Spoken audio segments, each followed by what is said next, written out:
नमस्कार साथियों, आज की इस वीडियो में हम वीरेन डंगवाल की कविता हमारी नींद पढ़ेंगे। और आपको पता है कि ये कविता कहाँ से संकलित है? दुष्चक्र में सृष्टा जो उनका संकलन है वहां से ली गई है। सबसे पहले कवि परिचय के अंतर्गत कवि का जीवन परिचय देख लेते हैं। तो वीरेन डंगवाल का जन्म 5 अगस्त 1947 ईस्वी को और उनका निधन 28 सितंबर 2015 में हुआ था। एक प्रसिद्ध हिंदी कवि, शिक्षाविद और पत्रकार। इनका जन्म उत्तराखंड के टिहरी गढ़वाल जिले के कीर्तिनगर में हुआ। डंगवाल को उनकी कविताओं के लिए कई पुरस्कार मिले, जिनमें साहित्य अकादमी पुरस्कार भी शामिल हैं। प्रारंभिक जीवन और शिक्षा की बात की जाए तो वीरेन डंगवाल का जन्म 5 अगस्त 1947 को कीर्तिनगर, टिहरी गढ़वाल, उत्तराखंड में हुआ था। शुरुआती शिक्षा मुजफ्फरनगर, सहारनपुर, कानपुर, बरेली और नैनीताल में हुई। इन्होंने इलाहाबाद विश्वविद्यालय से हिंदी में एमए और फिर डीलिट की उपाधि प्राप्त की है। कैरियर की बात की जाए तो 1971 से डंगवाल बरेली कॉलेज में हिंदी के प्रोफेसर के रूप में पढ़ाने लगे। इन्होंने पत्रकारिता में भी काम किया और इलाहाबाद से प्रकाशित अमृत प्रभात में घूमता आईना शीर्षक से स्तंभ भी लिखते थे। इन्होंने दैनिक अमर उजाला के संपादकीय सलाहकार का भी कार्य किया है। डंगवाल ने कविता लेखन के साथ साथ Pablo Neruda, Bertolt Brecht, Vasko Popa, Nazim हिकमत आदि की रचनाएं जो हैं उनका हिंदी में अनुवाद भी किया है, यानी ट्रांसलेशन भी किया है। पुरस्कार और सम्मान की बात की जाए तो 1992 में इन्हें इसी दुनिया में कविता के लिए या इनकी संग्रह के लिए इन्हें रघुवीर सहाय स्मृति पुरस्कार मिला था। 1993 में इन्हें श्रीकांत वर्मा स्मृति पुरस्कार, 2002 में उन्हें शमशेर सम्मान मिला, 2004 में उन्हें दुष्चक्र में सृष्टा कविता संग्रह के लिए साहित्य अकादमी पुरस्कार से सम्मानित किया गया। इनका निधन 28 सितंबर 2015 को बरेली में हुआ। सन 1991 में प्रकाशित उनका पहला कविता संग्रह इसी दुनिया में आज भी उतना ही प्रासंगिक और महत्वपूर्ण लगता है। इन्होंने कविता में समाज के साधारण जनों और हाशिए परिस्थित जीवन के जो विलक्षण पेड़ और दृश्यों की रचना की है, वे कविता में और कविता से बाहर भी बेचैन करने वाले हैं।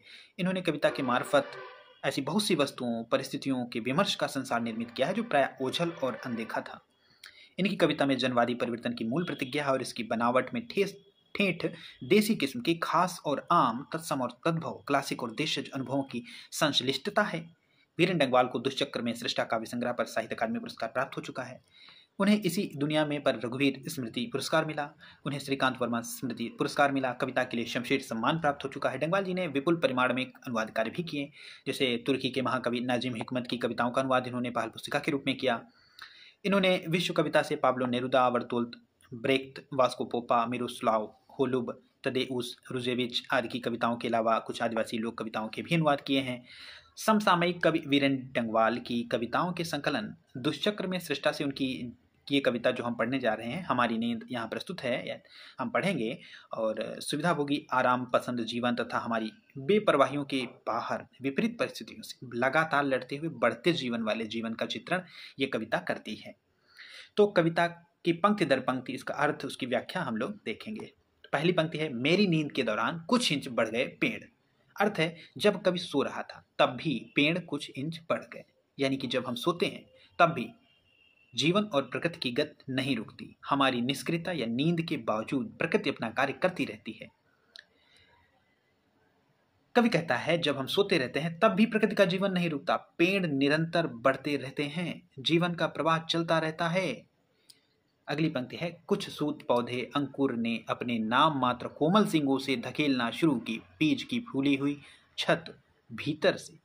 अर्थ है, छोटे छोटे पौधे अपने नन्हे और कोमल अंकुरों से बाहर आने लगे। अंकुर ने भीतर के बीज की कठोर छत को धकेलना शुरू कर दिया। व्याख्या में लिखेंगे, यह पंक्ति जीवन की कोमलता और उसकी शुरुआत को दर्शाती है। भले ही अंकुर बहुत नाजुक हो, पर उसमें जीवन की शक्ति होती है। यह जीवन की जिजीविसा का प्रतीक है। जीवन कठिन परिस्थितियों और अवरोधों को तोड़कर भी आगे बढ़ता है। यानी कि कवि कहता है, छोटे छोटे पौधे अपनी कोमल कोपलों से बीज का आवरण तोड़कर बाहर निकल आते हैं। यह जीवन की अजेय शक्ति और उसकी निरंतरता का प्रतीक है। अगली पंक्ति है, एक मक्खी का जीवन क्रम पूरा हुआ कब? जब कवि सो रहा था, नींद के दौरान। अर्थ होगा, इस बीच एक मक्खी का जीवन समाप्त हो गया। व्याख्या में लिखेंगे, जीवन और मृत्यु का चक्र निरंतर चलता रहता है। कोई जन्म लेता है और तो कोई मरता है। इसी बीच एक मक्खी का, यानी कवि की नींद के बीच मक्खी का जीवन समाप्त हो गया। यह कविता जीवन की क्षणभंगुरता की ओर संकेत करती है। जन्म और मृत्यु निरंतर चलते रहते हैं। जब कवि सो रहा था तो इस बीच में एक मक्खी का जीवन क्रम पूरा हुआ और उसने उसकी मृत्यु हो गई, जन्म लिया और मृत्यु हो गई। अगली पंक्ति, कई शिशु पैदा हुए और उनमें से कई तो मारे भी गए, दंगे, आगजनी और बमबारी में। इसका अर्थ हो जाएगा कुछ बच्चे पैदा हुए पर हिंसा और बमबारी में कई निर्दोष बच्चे मारे भी गए। व्याख्या, यह समाज की क्रूर सच्चाई। एक ओर जीवन जन्म लेता है, दूसरी ओर हिंसा और अत्याचार से निर्दोषों की मौत हो जाती है। संसार में एक ओर नए जीवन का जन्म होता है तो दूसरी ओर हिंसा, दंगे, युद्ध जैसी घटनाओं से अनेक निर्दोष बच्चों की जान भी जाती है। अगली पंक्ति है, गरीब बस्तियों में भी धमाके से हुआ देवी जागरण लाउड स्पीकर पर। अर्थ हो जाएगा, गरीब बस्तियों में भी तीव्र शोर वाले धार्मिक आयोजन किए गए। कवि कहता है कि इन पंक्तियों के माध्यम से कवि बताता है कि ये पंक्तियां बताती हैं कि कवि ने सामाजिक विडंबना और दिखावे की तीखी आलोचना की है। कवि गरीब बस्तियों में जहां जीवन पहले से ही दुख, भूख, बेरोजगारी, अभाव से भरा है, इन बस्तियों में भी धर्म के नाम पर तीव्र शोर वाले आडंबरपूर्ण आयोजन किए जाते हैं। कवि कहता है कि धार्मिक आस्था का निजी और शांत भाव यहाँ दिखावे में बदल गया है। कवि यह बताना चाहता है कि जिन बस्तियों में रोटी, शिक्षा, चिकित्सा जैसी बुनियादी जरूरतें पूरी नहीं हो पाती, वहां भी धार्मिक आयोजन जब लाउड स्पीकर पर धमाके के साथ होता है तो यह समाज की विरोधाभासी स्थिति है, जहां असली समस्याएं दब जाती हैं और खोखला धार्मिक प्रदर्शन हावी हो जाता है। यहाँ कवि व्यंग करता है कि गरीबों की बस्तियों में भी धार्मिक आयोजनों का आडंबर दिखावा होता है, लेकिन उन बस्तियों की गरीबी और पीड़ा कोई नहीं देखता। अगली पंक्ति है, यानी साधन तो सभी जुटा लिए हैं अत्याचारियों ने, मगर जीवन हठीला फिर भी बढ़ता ही जाता आगे हमारी नींद के बावजूद। अर्थ होगा, अत्याचारी अपने लिए सभी साधन जुटा चुके हैं, फिर भी जीवन हठीलेपन से आगे बढ़ता रहता है, चाहे हम स्वयं ही क्यों ना हो। व्याख्या में लिखेंगे, अन्यायी लोग धर्म, राजनीति और हिंसा का उपयोग जनता को दबाने के लिए करते हैं। जीवन की शक्ति इतनी प्रबल है कि अत्याचारों और कठिनाइयों के बीच भी उसका प्रवाह नहीं रुकता। इस पंक्ति का अर्थ हो जाएगा, अत्याचारी और अन्यायी लोग धर्म, राजनीति और हिंसा जैसे साधनों से जनता को दबाने की कोशिश करते हैं, फिर भी जीवन की शक्ति इतनी जिद्दी और अजेय है कि वह आगे बढ़ता ही जाता है, चाहे हम सोए रहें या चुप्पी साधे रहें। अगली पंक्ति है, और लोग भी हैं, कई लोग हैं अब भी जो भूले नहीं करना साफ और मजबूत इनकार। यानी कि इसका मतलब है, आज भी कई लोग हैं जो अन्याय के विरुद्ध साफ और मजबूत नहीं कहने की ताकत रखते हैं। व्याख्या में लिखेंगे, यही पंक्ति आशा और संघर्ष की प्रतीक है। ये पंक्तियां किस बात का प्रतीक है? आशा और संघर्ष का प्रतीक है। समाज में ऐसे लोग मौजूद हैं जो अन्याय का डटकर विरोध करते हैं और इन्हीं के कारण परिवर्तन की संभावना भी बनी रहती है समाज में। अंत में कवि आशा प्रकट करता है कि आज भी समाज में ऐसे लोग मौजूद हैं जो अन्याय और अत्याचार के खिलाफ आवाज उठाना नहीं भूले हैं। वे साफ और मजबूत ढंग से नहीं कहना जानते हैं। यही लोग परिवर्तन की संभावना बनाए रखते हैं। संक्षिप्त व्याख्या यदि पूरी कविता की जाए तो क्या लिखेंगे? तो इस कविता में कवि ने जीवन की जिजीविषा और उसकी अजेय शक्ति को व्यक्त किया है। प्रकृति और जीवन कभी नहीं रुकते, चाहे हम सोए रहें। जीवन निरंतर जन्म, मृत्यु, संघर्ष और विकास का चक्र है। समाज में हिंसा, दंगे और ढोंग करने वाले लोग मौजूद हैं, लेकिन उनके बावजूद जीवन आगे बढ़ता ही है। सबसे बड़ी आशा यह है कि कुछ लोग अब भी अन्याय को नहीं कहने की ताकत रखते हैं। यही लोग भविष्य की उम्मीद हैं। इस तरह कविता हमें सिखाती है कि जीवन अजेय है, वह कठिनाइयों में भी आगे बढ़ता रहता है और अन्याय के विरुद्ध आवाज उठाने वाले लोग हमेशा आशा की किरण बने रहते हैं। अब कविता से संबंधित प्रश्नोत्तर देखेंगे। पहला प्रश्न कविता से संबंधित, कविता के प्रथम अनुच्छेद में कवि एक बिंब की रचना करता है, उसे स्पष्ट कीजिए। तो प्रथम अनुच्छेद में कवि अंकुर के बीज फोड़ने और पेड़ों के बढ़ने का बिंब रचता है। कोमल अंकुर अपनी नन्ही सींगों से बीज की छत को भीतर से धकेलते हैं। यह बिंब जीवन की जिजीविषा और विकास की स्वाभाविक गति का प्रतीक है। दूसरा प्रश्न, मक्खी के जीवन क्रम का कवि द्वारा उल्लेख किए जाने का क्या आशय है? तो मक्खी का जीवन क्रम छोटा और क्षणभंगुर होता है। कवि इसका उल्लेख यह बताने के लिए करता है कि नींद के थोड़े समय में ही एक प्राणी जन्म लेकर मर भी सकता है। इससे समय की तीव्र गति और जीवन की नश्वरता का बोध होता है।